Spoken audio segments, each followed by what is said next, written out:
जी हां दोस्तों, बिल्कुल सही सुना आपने। कोरोना वायरस की दूसरी लहर ने आम जनजीवन को एक बार फिर से झकझोर कर रख दिया है। जहां एक तरफ देश भर में कोरोना के मरीज लगातार बढ़ रहे हैं, वहीं दूसरी तरफ इसका असर अब जरूरत के सामानों पर भी दिखने लगा है, क्योंकि कोरोना की दूसरी लहर से महंगाई बढ़ चुकी है। उधर महाराष्ट्र के मुख्यमंत्री उद्धव ठाकरे ने कोरोना महामारी को प्राकृतिक आपदा घोषित करने की है मांग।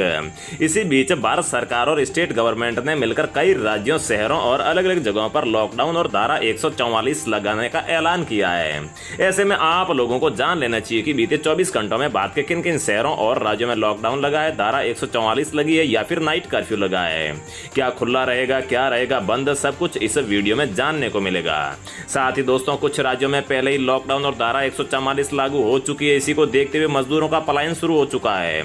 मजदूरों के पलायन को रोकने के लिए सरकार ने 3 किलो गेहूं, 2 किलो चावल और 1500 रुपए बैंक खाते में देने की घोषणा की है। इसी को देखते हुए आज हमारे देश के माननीय प्रधानमंत्री नरेंद्र मोदी जी और वित्त मंत्री निर्मला सीतारमण ने लाइव आकर देशवासियों को किया संबोधित। साथ ही कोरोना की स्थिति की समीक्षा की और संक्रमण को रोकने के लिए राज्यों को सलाह भी दी।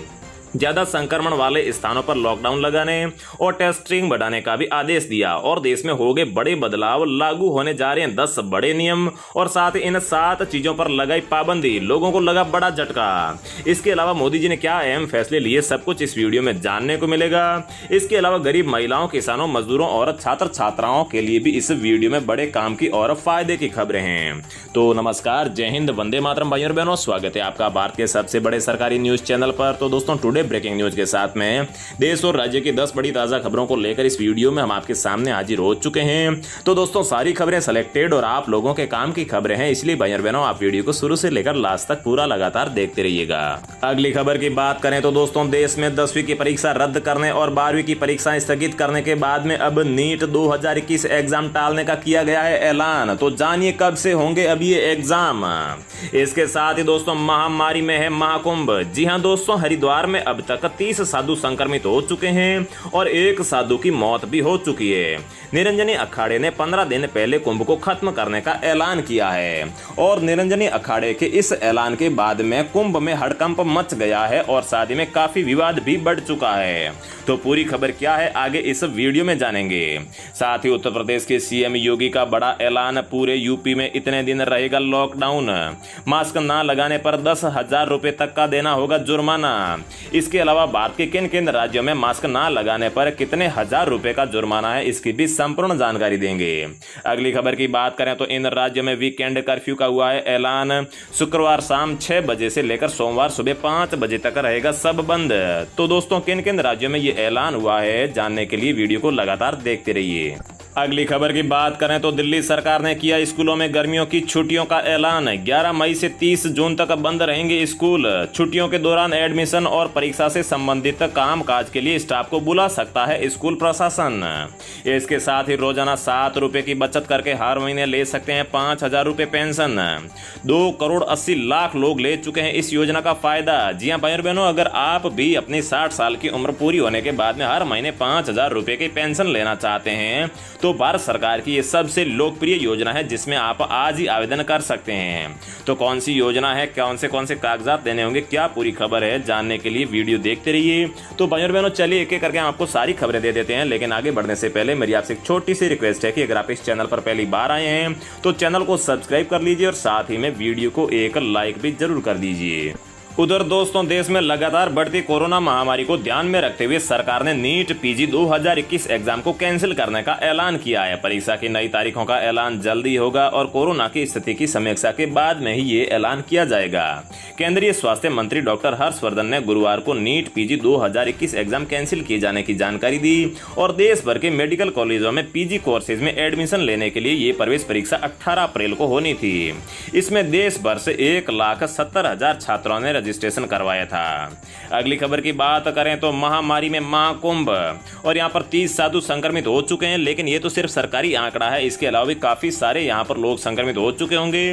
तो दोस्तों, कुंभ मेले के बीच में निर्वाणी अखाड़े के महामंडलेश्वर कपिल देव की गुरुवार को कोरोना संक्रमण से मौत के बाद में साधु संतों की चिंता बढ़ गई है। कोरोना के बढ़ते मामलों को देखते हुए अखाड़ा परिषद के दूसरे बड़े निरंजनी अखाड़े ने 15 दिन पहले ऐलान किया है कि उनके लिए कुंभ मेला खत्म हो चुका है। बता बता दें कि हरिद्वार में अब तक 30 साधु कोरोना से संक्रमित हुए हैं। इससे भी कहीं ज्यादा लोग संक्रमित हुए होंगे, लेकिन अभी तक सरकारी आंकड़ा पता नहीं चला है। और यहाँ पर कोरोना वायरस के चलते जो ये यहाँ पर हादसा हुआ है, इसके बाद में जो कुंभ के अखाड़े हैं ये आपस में ही भिड़ गए हैं और निरंजनी अखाड़े से माफी मांगने के लिए कहा है। निर्वाणी अणी अखाड़ा के अध्यक्ष महंत धर्मदास ने कहा है कि कुंभ मेले की समाप्ति की घोषणा का अधिकार केवल मेलाधिकारी या फिर मुख्यमंत्री को है। निरंजनी अखाड़े ने बिना किसी सहमति के ऐसा कहकर समाज में अफरा तफरी मचाने का अक्षम्य अपराध किया है। महंत धर्मदास ने कहा है कि निरंजनी अखाड़े को अपने ऐसे बयान के लिए पूरे अखाड़ा परिषद के सामने माफी मांगनी चाहिए और तभी उसके साथ आगे बने रहने पर विचार किया जा सकता है। उन्होंने कहा है कि उसका ये फैसला ठीक नहीं है, क्योंकि कुंभ के बारे में कोई भी फैसला सभी 13 अखाड़े मिलकर करते हैं। अगली खबर की बात करें तो दोस्तों, कोरोना के बढ़ते मामलों को देखते हुए उत्तर प्रदेश की योगी आदित्यनाथ सरकार ने लिया है बड़ा फैसला। उत्तर प्रदेश में रविवार को लॉकडाउन का ऐलान किया गया है। इसके साथ ही मास्क नहीं लगाने पर पहली बार पकड़े जाने पर 1,000 रुपए का जुर्माना और दूसरी बार पकड़े जाने पर 10,000 रुपए का जुर्माना भरना होगा। कोरोना वायरस संक्रमण की दूसरी लहर की चपेट में आने के बाद भी मुख्यमंत्री योगी आदित्यनाथ प्रतिदिन प्रदेश में कोरोना वायरस संक्रमण की लगातार समीक्षा कर रहे हैं।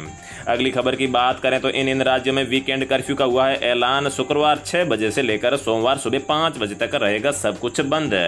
तो दोस्तों, सबसे पहले बता दें कि राजस्थान में कोरोना की दूसरी लहर के कहर को देखते हुए गहलोत सरकार लगातार कड़े फैसले ले रही है। कोरोना के बढ़ते मामलों को लेकर राज्य सरकार ने गुरुवार को एक बार फिर कड़ा और बड़ा निर्णय लिया है। इसके तहत पूरे प्रदेश में शुक्रवार शाम 6 बजे से लेकर सोमवार सुबह 5 बजे तक कर्फ्यू रहेगा। मुख्यमंत्री अशोक गहलोत ने गुरुवार देर रात अधिकारियों की आपात बैठक बुलाई, उसमें यह बड़ा निर्णय लिया गया। इस बैठक के बाद प्रदेश में वीकेंड कर्फ्यू का ऐलान किया गया है और इस कर्फ्यू में फल, सब्जी, दूध, एलपीजी सिलेंडर और बैंकिंग सेवाओं को भी छूट मिलेगी। इसके अलावा दिल्ली, यूपी और वाराणसी में भी नाइट कर्फ्यू लग चुका है। इसके अलावा मध्य प्रदेश के 5 जिलों में अगले 10 दिन तक संपूर्ण लॉकडाउन रहेगा और जम्मू कश्मीर के 8 शहरी इलाकों में भी नाइट कर्फ्यू लागू हो चुका है। और राजस्थान में तो पहले ही यहाँ पर जो है नाइट कर्फ्यू या फिर वीकेंड कर्फ्यू का ऐलान हो चुका है। इसके अलावा गुजरात के 20 शहरों में भी रात्रि कर्फ्यू चल रहा है, क्योंकि गुजरात में भी कोरोना के हालात काफी ज्यादा खराब है। महाराष्ट्र और पंजाब के सभी शहरों में नाइट कर्फ्यू का ऐलान हो चुका है और साथ में यहाँ पर लॉकडाउन लगाने की भी कवायद चल रही है। और इधर कर्नाटक के मुख्यमंत्री ने भी आदेश लॉकडाउन के दिए हैं और साथ में कुछ संकेत भी दिए हैं। तो दोस्तों, आप भारत के किस राज्य में रहते हैं और साथ में आपके वहां पर कोरोना के क्या हाल है, आप कमेंट बॉक्स में कमेंट करके जरूर बताइएगा। और कोरोना वायरस की गिरफ्त में आ चुके देश में संक्रमण के मामलों और मौतों की संख्या लगातार बढ़ रही है। दिल्ली, उत्तर प्रदेश, बिहार, मध्य प्रदेश सहित कई राज्यों में स्थिति बहुत ही ज्यादा गंभीर हो गई है। राजधानी दिल्ली में देश में कोरोना का हॉट स्पॉट के रूप में उभर कर आया है और कई राज्यों में अस्पतालों में कोरोना बेड्स, वेंटिलेटर और ऑक्सीजन सिलेंडर की कमी हो चुकी है। महामारी से रोजाना इतनी मौतें हो रही है कि 100 डाकघरों में शव जलाने की भी जगह नहीं बची है। लोगों को शव जलाने के लिए इंतजाम करना पड़ रहा है। अगली खबर की बात करें तो रोजाना 7 रुपए की बचत करके हर महीने ले सकते हैं 5,000 रुपए की पेंशन। 2 करोड़ 80 लाख लोग ले चुके हैं इस योजना का फायदा। जी हां भाई और बहनों, अटल पेंशन योजना कम वक्त में बहुत लोकप्रिय हो गई है। इसकी बढ़ती लोकप्रियता का अंदाजा इस बात से लगाया जा सकता है कि सिर्फ लॉकडाउन काल में 77 लाख लोगों ने इस योजना में आवेदन किया है और अब तक कुल 2 करोड़ 80 लोग आवेदन कर चुके हैं। यानी लॉकडाउन के दौरान लोगों का भरोसा इस सरकारी पेंशन स्कीम पर बढ़ा है। अटल पेंशन योजना में 1,000 रुपए से 5,000 रुपए तक महीने की पेंशन का प्रावधान है। और बता दें कि 18 साल से लेकर 40 वर्ष तक की आयु के लोग इस योजना में जुड़ सकते हैं। अलग अलग उम्र के लोगों के लिए योजना में अंशदान भी अलग अलग है। मसलन 18 साल के हैं तो आपको 5,000 रुपए की पेंशन के मंथली 210 रुपए योगदान देना होगा, यानी महज 7 रुपए का डेली बचत। वहीं 30 साल के हैं तो 577 रुपए मंथली अंशदान देना होगा। अगर आप 39 साल के हैं तो आपको 1378 रुपए यहाँ पर मंथली अंशदान देना होगा। इसके बाद में जब आपकी उम्र 60 वर्ष हो जाएगी तो उसके बाद में आपको हर महीने 5,000 रुपए सरकार की तरफ से पेंशन के तौर पर दिए जाएंगे। अगली खबर की बात करें तो दोस्तों, अगर आप छात्र हैं, बेरोजगार हैं तो आप लोगों के लिए यहाँ पर भारत सरकार के इस डिपार्टमेंट में 10वीं पास महिला पुरुषों के लिए निकली है बम्पर भर्ती। तो दोस्तों, एसएससी ने घोषणा कर दी है कि अगले महीने मतलब कि मई के पहले वीक से एसएससी कांस्टेबल जीडी की भर्ती जारी की जाएगी, जिसमें पदों की संख्या 80,000 है। तो दोस्तों, आप मई के पहले सप्ताह में SSC.in NIC.in मतलब कि SSC की ऑफिशियल वेबसाइट पर जाकर इस भर्ती का नोटिफिकेशन डाउनलोड करने के बाद में 10वीं पास महिला पुरुष सभी लोग इसमें आवेदन कर सकते हैं और एक सरकारी नौकरी ले सकते हैं। तो दोस्तों रोजाना ऐसी खबरें पाते रहने के लिए चैनल को सब्सक्राइब करके बेल आइकन प्रेस कर लीजिए। जय हिंद, वंदे मातरम।